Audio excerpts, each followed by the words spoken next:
Welcome to I Plus Training Solutions.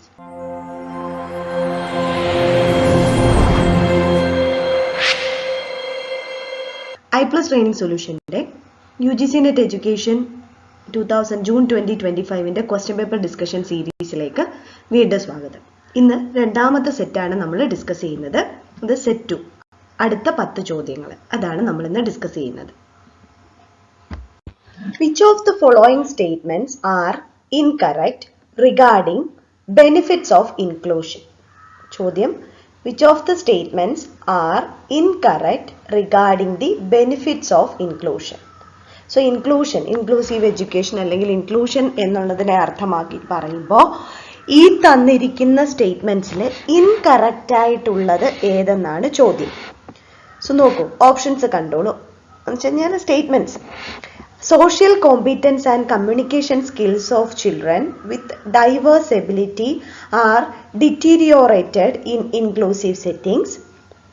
Children with disabilities demonstrate high levels of social interaction with non-disabled peers in inclusive settings. Friendships more commonly develop between children with disabilities and those without disabilities in inclusive settings. Children with disabilities demonstrate high levels of social interactions with the disabled peers in inclusive settings. Social acceptance of children with diverse abilities is decreased in inclusive settings. ഇവിടെ ചോദിച്ചേക്കുന്നത് incorrect ആയിട്ടുള്ള statements കണ്ടെത്താനാണ്. Incorrect. So ഇവിടെ നോക്കിക്കേ, social competence and communication skills of children with a diverse ability are deteriorated in inclusive settings. നമുക്കത് വായിച്ച് നോക്കുമ്പോൾ തന്നെ അറിയാം, ശരിക്കും ഒരു ഇൻക്ലൂസീവ് ക്ലാസ് റൂമിൽ അവർ മറ്റു കുട്ടികൾ, സ്പെഷ്യൽ ചൈൽഡ് ആയിട്ടുള്ളവർ മറ്റു കുട്ടികളുമായിട്ട് ഇൻറ്ററാക്ട് ചെയ്യുന്ന സമയത്ത് അവർക്ക് എന്താണ് ഉണ്ടാവുന്നത്? അവർക്ക് അവരുടെ കേപ്പബിലിറ്റീസ് അല്ലെങ്കിൽ ആ ഒരു സോഷ്യൽ ആൻഡ് കമ്മ്യൂണിക്കേഷൻ സ്കില്ല് കൂടുകയാണ് ചെയ്യുന്നത് എന്നാണ് നമ്മൾ എക്സ്പീരിയൻസ് ചെയ്തിട്ടുള്ളത്, സ്റ്റഡീസ് പ്രൂവ് ചെയ്തിട്ടുള്ളത്. സോ അപ്പോൾ അതുകൊണ്ട് ഓപ്ഷൻ എ ഇൻകറക്റ്റ് ആണ്. ഇനി നോക്കാം. Children with disabilities demonstrate high levels of social interaction with non-disabled peers in inclusive settings. അത് ട്രൂ ആയിട്ടുള്ള കാര്യമാണ്, ഇല്ലേ? കാരണം ഹൈ ലെവൽ സോഷ്യൽ ഇൻട്രാക്ഷൻ ആണ് നോൺ ഡിസേബിൾഡ് ആയിട്ടുള്ള കുട്ടികളായിട്ടായാലും. ഇത് തൊട്ടു മുകളിലുള്ള എ എന്ന് പറഞ്ഞ ആൻസറിന്റെ നേരെ ഓപ്പോസിറ്റ് ആണ് താഴെ തന്നിരിക്കുന്നത്. Then friendships more commonly develop between children with disabilities and those without disabilities in inclusive settings. ഉറപ്പായിട്ടും ഡെവലപ്പ് ചെയ്യുന്നുണ്ട്.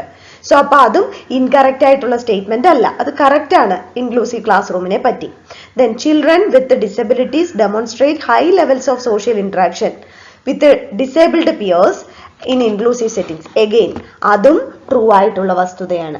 ലാസ്റ്റ് നോക്കൂ, social acceptance of children with diverse abilities is decreased in inclusive setting. Again അത് incorrect ആണ്.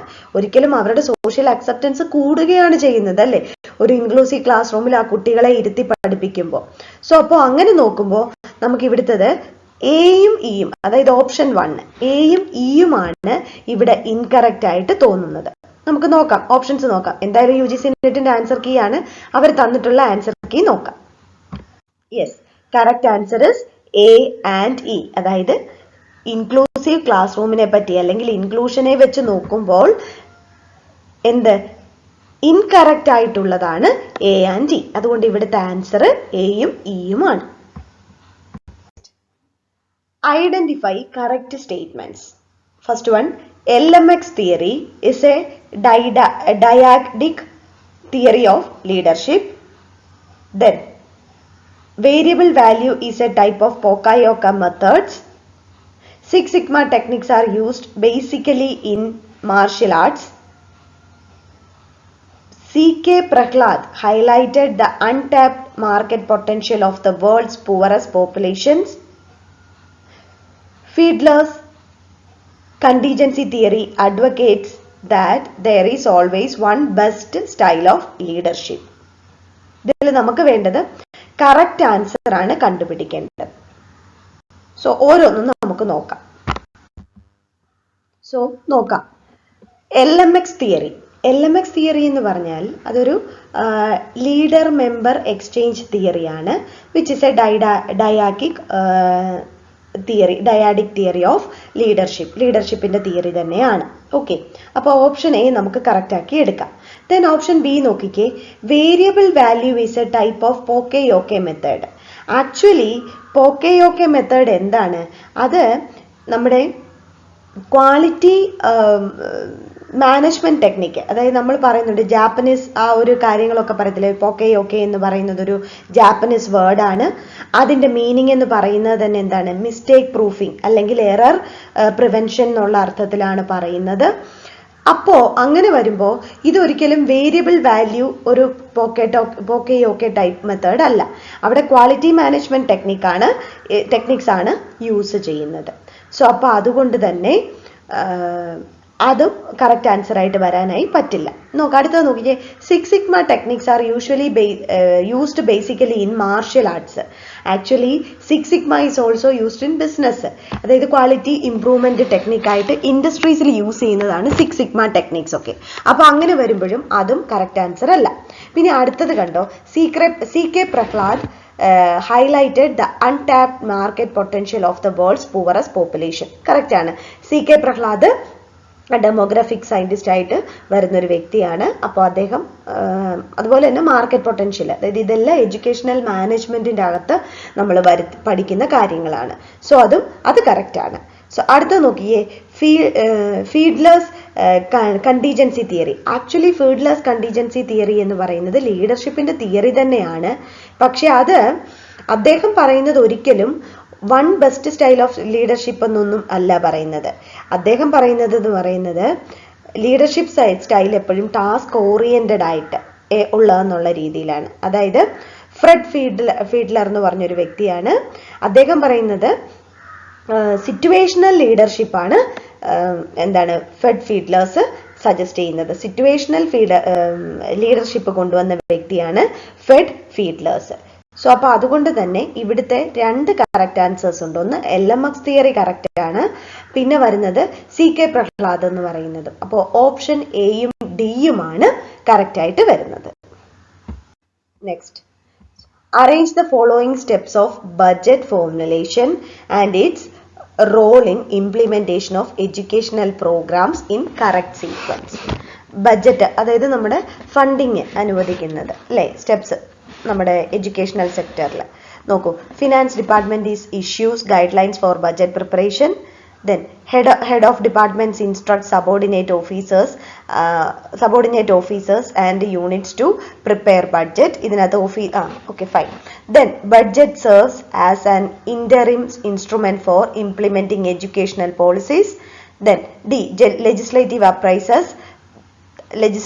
appraises the performance of departments before voting on expenditure. Then ഇതിന്റെ ഓർഡറിൽ select ചെയ്യാനാണ് പറയുന്നത്. Okay, so ഇവിടെ ഫസ്റ്റ് എന്തായിരിക്കും? Of course finance department guide line, budget prepare ചെയ്തോ എന്നൊരു ഗൈഡ് ലൈൻ കൊടുക്കും. ആർക്ക് കൊടുക്കും? ഓരോ കൺസേൺഡ് ഇൻസ്റ്റിറ്റ്യൂഷന്റെ ഹെഡിനായിരിക്കുമല്ലോ പറയുന്നത്. ഓക്കെ, അവരെ വിളിച്ചൊരു മീറ്റിംഗിലായിരിക്കും കൊടുക്കുന്നത്. അപ്പൊ അതുകൊണ്ട് നമുക്ക് രണ്ടാമത്തെ ഓപ്ഷൻ നോക്കിക്കേ, head of the department instruct subordinate officers and units to prepare budget. അത് രണ്ടും എയും ബിയും ഓർഡർലി കറക്റ്റ് ആണ്. പിന്നെന്താണ് ചെയ്യുന്നത്?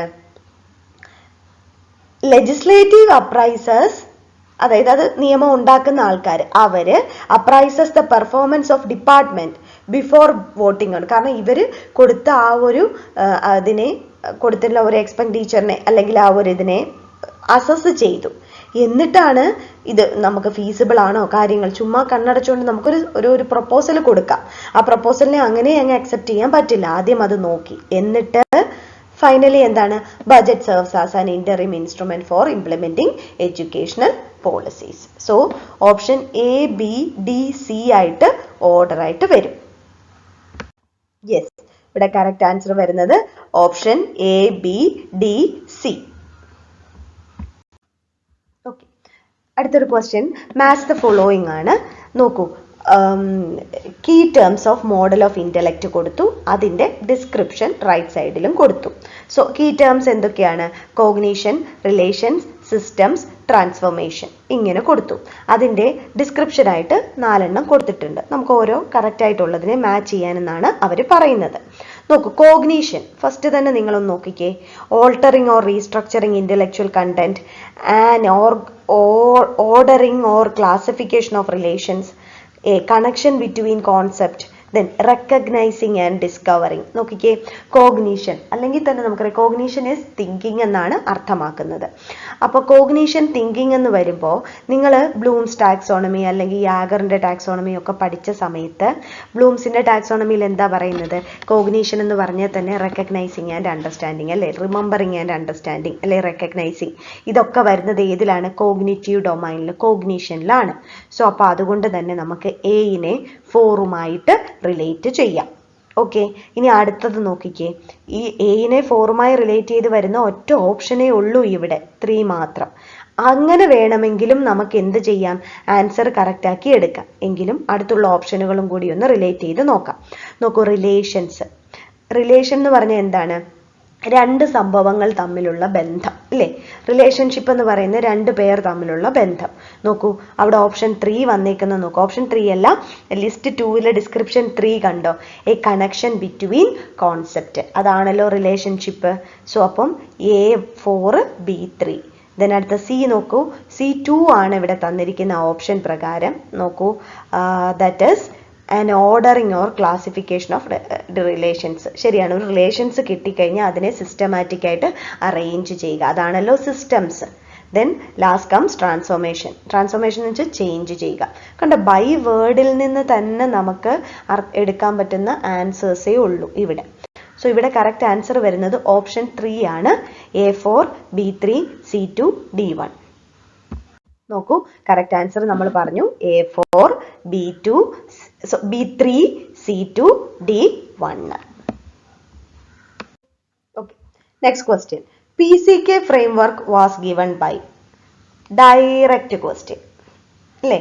PCK എന്തുവാന്ന് അറിയാൻ വയ്യാത്തവർക്ക് ഇത് ഡയറക്റ്റ് ക്വസ്റ്റ്യൻ ഒന്നും ചിന്തിക്കാൻ പറ്റില്ല. പക്ഷേ PCK എന്ന് പറഞ്ഞാൽ പെഡഗോജിക്കൽ കണ്ടന്റ് നോളജ് ആണ് PCK. പെഡഗോജിക്കൽ കണ്ടന്റ് നോളജ്, അതാണ് PCK. സോ ഈ കോൺസെപ്റ്റ് 1986 ഈ കോൺസെപ്റ്റ് കൊണ്ടുവന്നത്. ആരാണ് ഈ കോൺസെപ്റ്റ് കൊണ്ടുവന്നത്? അത് കൊണ്ടുവന്നതും ലീ ഷുൾമാൻ ആണ്. ലീ എസ് ഷുൾമാൻ എന്നാണ് ഫുൾ നെയിം വരുന്നത്. അതായത് വിച്ച് ട്രാൻസ്ഫോം ദ വേ, അതായത് ഇതൊരു പെഡഗോജിക്കൽ കണ്ടന്റ് നോളജ് എന്ന് പറയുന്നത് തന്നെ അദ്ദേഹം ആർഗ്യൂ ചെയ്ത് എങ്ങനെയാണെന്നറിയോ? ദാറ്റ് ഇഫക്റ്റീവ് ടീച്ചിങ് എന്ന് പറയുന്നത് requires more than just knowing the subject or knowing generic teaching skill. Teachers need a specialized blend of knowledge that integrates the two. അതായത് പെഡഗോജിയും കോണ്ടന്റ് നോളജും കൂടെ, അതായത് ടീച്ചിങ് മെത്തഡോളജിനെയും അല്ലെ ടീച്ചിങ്ങിൻ്റെ സയൻസിനെയും കണ്ടന്റും കൂടി വളരെ നന്നായിട്ട് ബ്ലെൻഡ് ചെയ്ത് കൊണ്ടുപോയാലേ ടീച്ചേഴ്സിന് എന്ത് ചെയ്യാൻ പറ്റൂ? ടീച്ചിങ് എന്നുള്ള ആർട്ടിനെ പ്രോപ്പറായിട്ട് കൊണ്ടുപോകാൻ പറ്റും. അദ്ദേഹം അതിൻ്റെ അകത്ത് 2 ടേമായി യൂസ്, കോണ്ടന്റ് നോളജും പെഡഗോജിക്കൽ നോളജും. അതായത് കണ്ടന്റ് നോളജ് എന്ന് പറഞ്ഞാൽ എന്താണ് പഠിപ്പിക്കുന്നത്, ദെൻ പെഡഗോജിക്കൽ നോളജ് എന്ന് പറയുന്നത് എങ്ങനെയാണ് പഠിപ്പിക്കുന്നത്. സോ PCK എന്ന് പറയുമ്പോൾ തന്നെ how to teach specific content effectively, അതാണ് PCK എന്നതുകൊണ്ട് അർത്ഥമാക്കുന്നത്. സോ PCK കൊണ്ടുവന്നതും ആരാണ്? ലീ ഷുൾമാൻ. ഓക്കെ, വേറെ പ്രത്യേകിച്ച് ചോദ്യത്തിന് പറഞ്ഞതിൻ്റെ ആവശ്യമൊന്നുമില്ല. ഡയറക്റ്റ് ക്വസ്റ്റ്യൻ ആയിരുന്നത്. Pedagogical content knowledge framework put forward by Lee S Shulman. Next, arrange the given stages of reflection to write reflective journals. എന്താണ് ഈ റിഫ്ലക്റ്റീവ് ജേണൽ? നമ്മളിപ്പോൾ ഒരുപാട് കേൾക്കുന്ന ഒരു കാര്യമാണ് റിഫ്ലക്റ്റീവ് ജേണൽസ് എന്നല്ലേ. ടീച്ചിങ് മെത്തഡോളജി, B.Ed ഒക്കെ ആയിരുന്നപ്പോൾ നിങ്ങളോട് റിഫ്ലക്റ്റീവ് ജേണൽസ് എഴുതാനായിട്ട് പറയും. സോ ഇവിടെ ചോദിച്ചിരിക്കുന്നത് ഈ തന്നിരിക്കുന്ന സ്റ്റെപ്പിനെ, സ്റ്റേജസ് ഓഫ് റിഫ്ലക്ഷനെ, ഡിഫറെൻറ്റ് സ്റ്റേജസ് ഓഫ് റിഫ്ലക്ഷൻ ആണ് തന്നിരിക്കുന്നത്. സോ അതിനെ നമ്മൾ ഒരു റിഫ്ലക്റ്റീവ് ജേണൽസിൻ്റെ സ്റ്റെപ്സ് ആയിട്ട് അറേഞ്ച് ചെയ്ത് എഴുതാനായിട്ട് പറയുന്നതാണ്. ശരിക്കും റിഫ്ലക്റ്റീവ് ജേണൽ എന്താണ്? പേഴ്സണൽ ആയിട്ടുള്ള അല്ലെങ്കിൽ continuous and structured record document ആണ് റിഫ്ലക്റ്റീവ് ജേർണൽ അല്ലേ. നമ്മൾ എക്സ്പീരിയൻസ് ചെയ്യുന്നതും നമ്മുടെ സെൽഫ് അവെയർനെസ്സിനെ പറ്റി പ്രൊമോട്ട് ചെയ്യുന്നത് അല്ലെങ്കിൽ അതിനെ കാണിക്കുന്നതുമായിട്ടുള്ള എന്താണ് നമ്മുടെ ആക്ഷൻസിനെ നമുക്ക് ഇവാലുവേറ്റ് ചെയ്യാൻ at the end of the day അല്ലെങ്കിൽ at the end of the session നമുക്ക് ഇവാലുവേറ്റ് ചെയ്യാൻ പറ്റുന്ന ഒരു എന്താണ് നമ്മുടെ റിഫ്ലക്ഷൻസ് തന്നെ അല്ലെ പേഴ്സണലായിട്ടുള്ള ഒരു ഡോക്യുമെന്റ് ആണ് എന്ത് റിഫ്ലക്റ്റീവ് ജേർണൽ എന്ന് പറയുന്നത്. അപ്പം നമ്മുടെ ഫോർ ഡീപ്പർ ഇതിൻ്റെ ഒരു ഔട്ട്കം വെച്ചിട്ട് നമുക്ക് നമ്മളെ പറ്റി തന്നെയുള്ള ഡീപ്പർ അണ്ടർസ്റ്റാൻഡിങ്ങിലേക്ക് പോകാനായിട്ട് സാധിക്കും. സോ ഇതിൻ്റെ ഡിഫറെൻറ്റ് ഫീച്ചേഴ്സ് ഉണ്ട്. പേഴ്സണൽ ആയിട്ടുള്ള ഫീച്ചർ ഉണ്ട്, അനലിറ്റിക്കൽ ഫീച്ചർ ഉണ്ട്, കണ്ടിന്യൂസ് ഫീച്ചർ ഉണ്ട്, ഡെവലപ്മെന്റൽ ഫീച്ചർ ഉണ്ട്, ക്രിട്ടിക്കൽ ഫീച്ചേഴ്സ് ഒക്കെ ഉണ്ട്. പിന്നെ നമ്മൾ എന്തിനാണ് ഒരു എന്താണ് ജേർണൽ എഴുതുന്നത് അല്ലെങ്കിൽ ഒരു റിഫ്ലക്റ്റീവ് ജേർണൽ എഴുതുന്നതെന്ന് വെച്ചാൽ നമ്മുടെ ലേണിംഗ് ഡീപ്പൻ ചെയ്യാനായിരിക്കാം, അതല്ലെങ്കിൽ നമ്മളൊരു തിയറിയെ പ്രാക്ടീസ് വെച്ച് കണക്ട് ചെയ്യാനാവാം, അല്ലെങ്കിൽ നമ്മുടെ സ്ട്രെങ്തും അതുപോലെ തന്നെ ഏരിയാസ് ഓഫ് ഇംപ്രൂവ്മെൻ്റ് ഒക്കെ ഒന്ന് നമുക്ക് അസസ് ചെയ്തെടുക്കാൻ വേണ്ടിയിട്ടൊക്കെ ആവും. സോ അതൊക്കെ ബേസിക്കലി എന്താണ് പ്രൊഫഷണൽ ഗ്രോത്തിനൊക്കെ റിഫ്ലക്റ്റീവ് ജേർണൽസ് ഒരുപാട് ഹെൽപ്പ് ചെയ്യുന്നുണ്ട്. ഇനി ഇതിൻ്റെ കമ്പോണൻസ് അല്ലെങ്കിൽ ഇതിൻ്റെ നമ്മൾ ഈ പറഞ്ഞ സ്റ്റേജസ് എന്ന് പറയുന്നതാണ് ഏതൊക്കെയെന്നാണ് ചോദിച്ചിരിക്കുന്നത്. ഓക്കെ, സോ നോക്കൂ, ഡയറക്റ്റ് ക്വസ്റ്റ്യൻ ആണ്. That is feelings, description, action plan, evaluation, conclusion ആണ് ഇവർ പറഞ്ഞിരിക്കുന്ന options.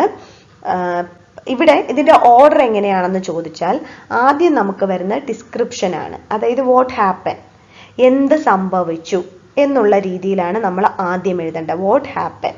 Okay, then next comes feelings. അപ്പം എന്ത് സംഭവിച്ചോ അത് ഹൗ ഡിഡ് യു ഫീൽ, എന്തോ ഒരു കാര്യം സംഭവിച്ചു, ആ സംഭവിച്ചിനെ നമ്മൾ ഫീൽ ചെയ്തു. അപ്പോൾ ഡിസ്ക്രിപ്ഷൻ, ഇന്ന ഒരു സംഭവം ഉണ്ടായി, അതിനെ ഡിസ്ക്രൈബ് ചെയ്തു. ദെൻ അത് കഴിഞ്ഞ് നമ്മൾ എന്ത് ചെയ്യണം, എനിക്ക് ഫീൽ ചെയ്ത കാര്യം, ദാറ്റ് മീൻസ് ഫീലിങ്സ്. ഓക്കെ, ഇനി നമ്മൾ എന്ത് ചെയ്യും, നമ്മൾ അനലൈസ് ചെയ്യും. ശരിക്കും ഇവിടെ ഒരു സ്റ്റെപ്പ് അവർ മിസ്സാക്കിയിട്ടുണ്ട്. അനാലിസിസ് എന്ന് പറഞ്ഞൊരു സ്റ്റെപ്പും കൂടി ഉണ്ട്. ഓക്കെ, ദെൻ അനലൈസ് ചെയ്തു നമ്മൾ, that is why did it happen, അല്ലെങ്കിൽ what is the deeper meaning of this happening. Okay, അങ്ങനെ നമ്മൾ അനലൈസ് ചെയ്തു. ഇനി അടുത്ത സ്റ്റേജിൽ നമ്മൾ ഇവാലുവേറ്റ് ചെയ്യും. Okay, what work and what didn't, എന്ത് നന്നായി വർക്ക് ചെയ്തു അല്ലെങ്കിൽ എന്ത് നന്നായി വർക്ക് ചെയ്തില്ല. So evaluation. ദെൻ കംസ് എന്ത് ചെയ്യും, കൺക്ലൂഷൻ. നമ്മൾ വാട്ട് ഹാവ് യു ലേൺഡ്, അതായത് നമ്മൾ ഈ സംഭവിച്ചതിൽ നിന്ന് നമ്മൾ എന്ത് പഠിച്ചു, അതാണ് what have you learned. Okay, then last comes action plan. ഈ പഠിച്ചതിൽ നിന്ന് നമുക്ക് എങ്ങനെ ഇതിനെ ഇംപ്രൂവ് ചെയ്യാൻ സാധിക്കും. സോ ഇതെല്ലാം കൂടി ചേർത്താണ് ഓർഡർ വരുന്നത്. സോ ഇവിടുത്തെ പ്രകാരം description, feeling, evaluation, conclusion, action plan. Okay, ഇതിനിടയ്ക്കൊരു അനാലിസിസും കൂടിയുണ്ട്. ഫീലിങ്സ് കഴിഞ്ഞിട്ട് അനാലിസിസും കൂടി ആഡ് ചെയ്താൽ നല്ലതായിരിക്കും. അങ്ങനെ 6 സ്റ്റെപ്സ് ആണ് അല്ലെങ്കിൽ 6 കമ്പോണൻസ് ആണ് പറയുന്നത്. Okay, so here correct answer BADEC ആണ്. That means option 1. പറഞ്ഞില്ലേ, correct answer BADEC, that is option 1 ആണ് വരുന്നത്. ഞാൻ പറഞ്ഞു ഫീലിങ്സ് കഴിഞ്ഞിട്ട് മൂന്നാമത്തതായിട്ട് നമുക്ക് അനാലിസിസും കൂടി ആഡ് ചെയ്യപ്പെടാവുന്നതാണ്. അങ്ങനെയാണ് ചെയ്യുന്നത്. അനാലിസിസ് കഴിഞ്ഞിട്ടാണ് ശരിക്കും കൺക്ലൂഷൻ വരുന്നത്, ഇവാലുവേഷൻ വരുന്നത്. ഇവാലുവേഷൻ കഴിഞ്ഞ് കൺക്ലൂഷൻ കഴിഞ്ഞിട്ട് വരുന്നതാണ് എന്ത്, ആക്ഷൻ പ്ലാൻ. അടുത്ത വീണ്ടും ഒരു മാച്ച് ദ ഫോളോയിങ്. എഗെയിൻ ഏതാണ്, ടാക്സോണമിക് ലെവൽ അല്ലെ, കോഗ്നിറ്റീവ്, അഫക്റ്റീവ് ആൻഡ് സൈക്കോമോട്ടോർ ഡൊമൈനിൽ നമ്മൾ പഠിക്കും ബ്ലൂംസ് ടാക്സോണമി വെച്ചിട്ട്. അതിൻ്റെ കോഗ്നിറ്റീവ് ലെവലിൽ നമ്മൾ പറഞ്ഞു എന്താണ്, നോളജ്, റിമെമ്പറിങ്, അണ്ടർസ്റ്റാൻഡിങ് ഒക്കെ വരുന്ന ഒരെണ്ണം വരുന്നുണ്ട്. പിന്നെ അത് കഴിഞ്ഞിട്ട് എന്താണ് വരുന്ന, അണ്ടർസ്റ്റാൻഡിങ്, പിന്നെന്താണ് ആപ്ലിക്കേഷൻ, അനാലിസിസ്, സിന്തസിസ് ഒക്കെ പറയുന്ന ബ്ലൂംസ് ടാക്സോണമി പോകും. അത് കഴിഞ്ഞിട്ട് വരുന്നതാണ് അഫക്റ്റീവ് ഡൊമൈനിലത് അല്ലേ. അപ്പോൾ അഫക്റ്റീവ് ഡൊമൈനിൽ receiving, responding, valuing, organising and naturalisation അല്ലെ, ആർട്ടിക്കുലേഷൻ, ഇങ്ങനെയൊക്കെ പറഞ്ഞിട്ട് കുറേ കാര്യങ്ങൾ നമ്മൾ അവിടെ പറഞ്ഞു പോകും ഇല്ലേ. ദെൻ അവിടെ ഈ അഫക്റ്റീവ് ഡൊമൈൻ്റെ ഓരോന്നിൻ്റെയും മീനിങ്സ് ആണ് ഇവർ ചോദിച്ചിരിക്കുന്നത്. ഓക്കെ, അതിൻ്റെ ഓരോന്നിൻ്റെയും ഡിസ്ക്രിപ്ഷൻ നോക്കൂ. ഓർഗനൈസേഷൻ ഫസ്റ്റ് വരുന്നത്, ഓർഗനൈസിങ്, ദാറ്റ് മീൻസ് ഓർഗനൈസേഷൻ. എന്താണ് willingness to pay attention ആണോ? അല്ല, ഒരിക്കലും അല്ല അല്ലേ. Then showing a preference for a value, അതെ, നമ്മൾ ആ ഒരു ഇതിനെ നമ്മൾ അക്സെപ്റ്റ് ചെയ്ത് അതിനൊരു വാല്യൂ കൊടുക്കുന്നതാണോ? ഇനി adopting A constant value system, adopting A constant, അതാണല്ലോ ഓർഗനൈസ് ചെയ്യുന്നത്, നമ്മൾ ഒരെണ്ണം തിരഞ്ഞെടുത്ത് വെക്കുന്നു. ദെൻ അപ്പോൾ ഓപ്ഷൻ എ വരുന്നത് 3 ആണ് ആൻസർ ആയിട്ട് പറയാവുന്നത്. ഇനി അടുത്തത് നോക്കിക്കേ, റെസ്പോണ്ടിങ്. എന്താണ്? ഒരു കാര്യം നമ്മൾ എന്ത് ചെയ്യുന്നു? ആക്റ്റീവായിട്ട് നമ്മൾ അതിലേക്ക് പാർട്ടിസിപ്പേറ്റ് ചെയ്യുന്നു. ദാറ്റ് ഈസ്, അതുകൊണ്ടാണല്ലോ റെസ്പോണ്ട് ചെയ്യുന്നത് കൊണ്ടാണ് നമുക്ക് മനസ്സിലാക്കാൻ പറ്റുന്നത് ഷീ ഈസ് ആക്റ്റീവ്ലി അല്ലെങ്കിൽ he is actively participating in that section എന്നുള്ളത്. So participating actively. Okay, responding. Then receiving എന്താണ്? Of course willingness to pay attention. Then last comes valuing, showing a preference for a value. Okay, so അപ്പോൾ option വരേണ്ടത് A2, B4, C1 and A2 അല്ല, A3, ഇവിടെ വരുന്നതെന്ന് പറഞ്ഞ option വരേണ്ടത് A organisation എന്ന് പറഞ്ഞാൽ adopting A A3, B4, C1, D2.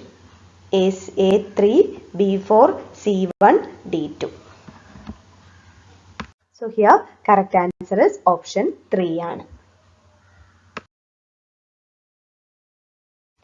മറ്റൊരു direct question. Which one does not belong to inclusive approach? Inclusive അപ്രോച്ചിൽ പെടാത്തത് ഏത് എന്ന്. ഫ്ലെക്സിബിൾ ആണോ, ഡയഗ്നോസ്റ്റിക് ആണോ, ഇൻഡിവിജ്വലിസ്റ്റിക് ആണോ, ഹോളിസ്റ്റിക് ആണോ? അറിയാലോ, ഫ്ലെക്സിബിൾ ആണ് ഇൻക്ലൂസീവ് അപ്രോച്ച്. ഇൻഡിവിജ്വലിസ്റ്റിക് ആണ്, അതെ, 1 to 1. ഹോളിസ്റ്റിക് ആയിട്ടുള്ള ഒരു കാര്യത്തിനാണ് ഡയഗ്നോസ്റ്റിക് അപ്രോച്ച് ആണോ ഇൻക്ലൂസീവ് എഡ്യൂക്കേഷൻ അല്ലെങ്കിൽ ഇൻക്ലൂസീവ് അപ്രോച്ച്? അല്ല. സോ ഓപ്ഷൻ 2 ആണ് അവിടെ ഇൻകറക്റ്റ് ആൻസർ.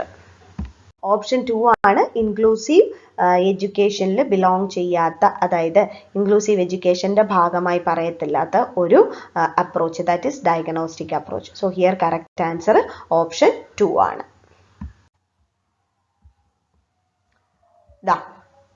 മറ്റൊരു, ഞാൻ ആലോചിക്കായിരുന്നു NEP പറ്റിയിട്ടുള്ള ചോദ്യങ്ങൾ ഇതുവരെ ഡിസ്കസ് ചെയ്തിട്ട് കണ്ടില്ലല്ലോ എന്ന്. നോക്കൂ, according to NEP 2020 which of the following recommendations are true?